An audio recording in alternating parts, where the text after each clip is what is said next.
Now, there comes a time in Summer Jam history where you fucked Summer Jam up. Let's just throw it out there. It's a time for me to pop a bottle. Which one you want me to...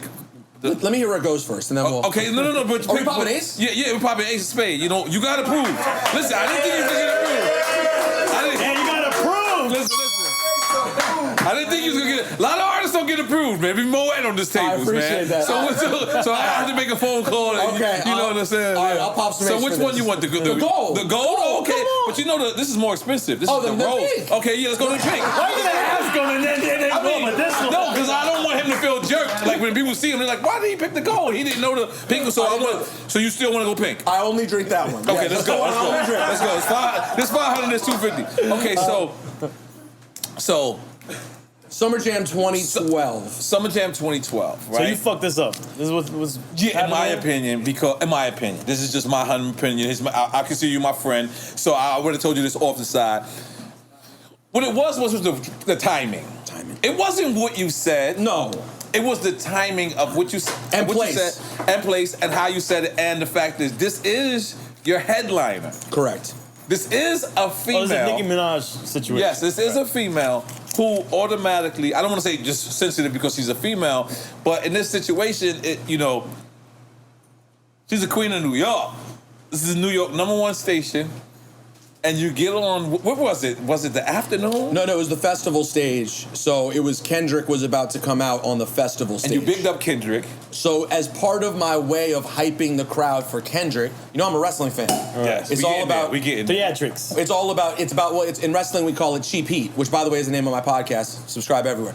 Cheap heat means cheap heat? Cheap like heat. Oh, cheap heat. I thought you meant like Chia Pet. No. I'm about to say, you bringing back Chia Pets? Let's go, Rosenberg, bring back Chia Pets, goddamn. So cheap heat means in wrestling, if you want to get the crowd hot at you, that's called heat, right? So bad guys want to get heat. The cheapest way to get heat is to get out in the crowd and say, the bad guy comes out in Miami and goes, I can't stand Miami. I'm from New York, whatever. Right. And if you want a cheap pop, the way you come out is you're like, it's so great to be here in Miami. These are cheap heat and cheap pops. I was doing both. I was really going for a cheap pop because I know that the crowd that's there to see Kendrick, when I say fuck Starships, I know the crowd is going to cheer for that. Yes. So we're going to cheer for you right now. Cheers. Salud. Thank you for me Salud. fucking up. Popping bottles on the side, goddammit. Cheers. Go ahead. But by the way, I don't think we got cheap heat in hip hop. I'm sure there is. I don't think we do. Well, maybe not. You're right. I mean, it ended up being expensive, I'm sure. Okay. So I tried to pop the crowd by saying, now listen, the truth is, I had already been on the radio dissing Starships at that point for months. Right, and you got to realize, us as artists, right? When we have a relationship with you guys, when you diss the record, we don't feel like you're dissing the record. We feel like you're dissing us. And I had no relationship Taking it with personal. Well, so it's even worse in some ways because I had at that time I didn't know Nicki at all. But Ebro knew Nicki, and remember and you're guilty by association. Well, but remember, Nicki's not even really in New York that much at that time, right? She's moving around, she's blowing up. But she's still the queen of New York. And she's hearing it from people though. That's what's even worse about third radio. Party. Oh, okay, yes. third party. Okay. People go. So I make a joke, right? Like I used to tease Nicki. I don't know if you sipped that, but when we cheers, you got to I sip it. Okay, all right. I'm not an animal. All right, cool. So Nicki. At that time, when she would do like sort of her voices she would go into, like on Monster. Cypher and I, when we do the show, we would sort of like tease that, but not like we were shitting on it. We you were would just mimic these voices? Yeah, but it really wasn't shitting on it. Like we thought she was dope. Right. But when people hear it and are like, yo, the fucking Safari came up to her and was people like, are telling her people talk shit. So she already wasn't fucking with us. Right. And then I dissed Starships and I'm like, what is this record? Blah blah blah. And Let's be clear, this 2012, so people wasn't going live. So this is not like she could have went and looked at someone's Instagram. So people weren't going live. No, they're hearing. It's still word of mouth. Still hearsay. Okay. Unless it was a clip we put up, right? She wasn't going to hear it. So, and I didn't like Starships, and I stand by that. I think history kind of proved me right on. I mean, even though she made a boatload of money on it, did really well. Right. It wasn't a record that I liked. Now I admit I did not at the time think of sort of the implications, me being a man, being a white man, who she doesn't know and wasn't even all that established yet, shitting on, her record. I now realize sort of the privilege that was built into that. But at the time, I'm just repping for it. To me, it's hip hop all day. Right. And while I'm regretful about some of those situations, let's be honest, if I wasn't the kind of person who said shit like that, I wouldn't ever be here right now. If you don't have enough swagger and stupid, ill-advised confidence to talk shit, you're not interesting. And I had to show, listen, all the rappers who wanted to fuck me up in the first few years, most of which I'm close with now, present company included, it all came from a place of like, I just had stupid confidence that I deserve to be here and should have the conversation. In retrospect, I could see how now that would be considered problematic. But at the time, I was just a guy who was like, I'm trying to get on, I've studied the game, and I'm going to give my opinions. And that's what Ebro wanted me to do. So I was just doing what I thought I was supposed to do. But let's just be clear. All right, cool. Let's take away the fact that she's a girl. Let's take away the fact that she's the queen of N.O.R.E, right? Let's take away the fact for that right now. Just the fact that it was the headliner. Yes, that's the stupid part. And it was streaming on her website. Oh, wait a minute, what? So she was streaming like on her website. So her they had the live, all the Barbs saw it. So the next thing I know, I'm on the side of the stage, and the Barbs are throwing. Ebro comes up to me where the show's about to start. Ebro's like, "Yo, do you say something about Nicki on the festival stage?" And I swear to God, I was like, no. I didn't remember. I was like, "Oh yeah, I did. I talked shit about Starships." He was like, "Yeah, she pulled out of the show." And I was like, the next second I go on my phone, I open up Twitter, I just see trending, Peter Rosenberg. I was like, well, this is not good. She's not doing the show. And so the first thing I'm worried about naturally is my job. You know, I've only been there a few years at that point, and I'm like, I just cost us Nicki Minaj at Summer Jam. That was fucking stupid. And you're right, the time and place was ridiculous. And I just wasn't being thoughtful. It was just fucking stupid. Poor judgment on your part. Could you have rectified that situation had you apologized right then and there, or that was not the case? Too late at that moment. No one even considered that. You know, and this is where listen, Ebro and Flex both do. Neither has a small ego either.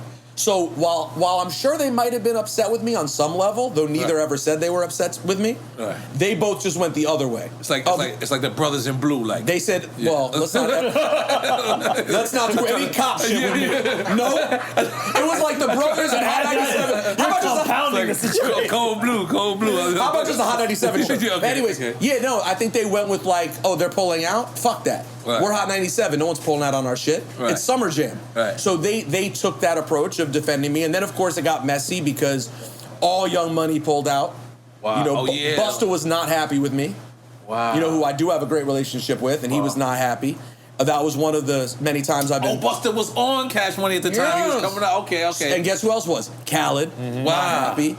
So you know, people weren't happy, but at the same time, everyone was cool in the long run. You know, it took some time with Nicki to smooth things over. Because you did eventually apologize to her, correct? I did, and she did. I watched the video again recently. She definitely sunned the living shit out of me on camera. Let's describe the situation. Let's take a year later, before Summer Jam, Ebro sets up this whole thing for me to go come face to face with her. First of all, Ebro had to be there, which is I don't know if she was doing want to be rude. I think Nicki might have fucked you up. I'm just throwing it out there. But you're right. You know what? It probably helped. I'm just throwing it out there. Okay. So, I might have put my money on Nicki. I just sat there one-on-one with her, and she just sort of.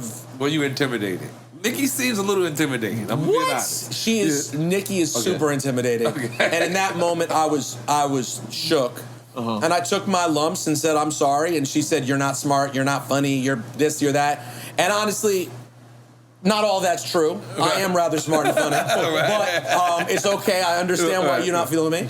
Pick and choose your battles. I apologized. And this was at the station? Okay. And then the truth is, though I don't talk to Nicki anymore, the truth is, we had a period after that, over a couple of years, where we were actually pretty cool. Like, we would actually text and talk about music, and I would flossed on us. You heard them? Text. No, not anymore. Those numbers are coming up green. Let's make some noise. I once texted with Nicki Minaj. No, that shit comes up green now. But, no, we had a period where we were cool. And, like, even the next year at Summer Jam, like, we talked on stage, and I don't know, I actually felt... the same, you know when you beef with people or have a feud with someone, once you make up, there is some sort of odd kinship that exists.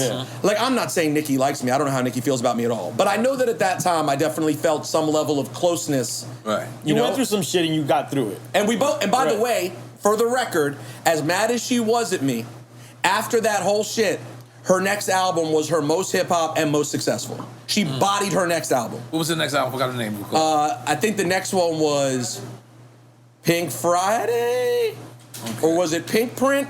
I love how you grabbed the your phone instead of thinking how we used to do By back the way, in the days. it's so fucked up. It's so fucked up that you are literally correct. That is what I do now. You literally Well, she had a lot of albums at this point. Yeah. So you're taking credit for that next album. Yo, you're a good radio host. no, we're not radio. We're not radio. It was. Pink Friday, Roman Reloaded might have been the one with Starships on it. So it would have been the next one in 2014.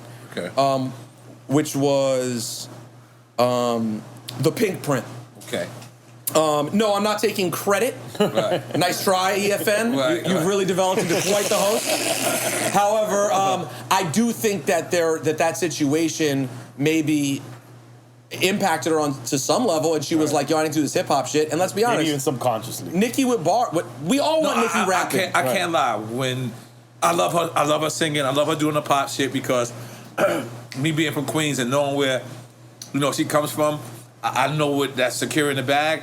But at the end of the day, I do love when she spits. But a part of me, to be honest, like I said, when I first heard like the first 5 records of your album, I was like, it reminded me of the days where I got nowhere. So sorry. Yo, that is the illest disrespect. And it's not because it's what got you where It's what got you there. It's the war report. It's the foundation. Yes.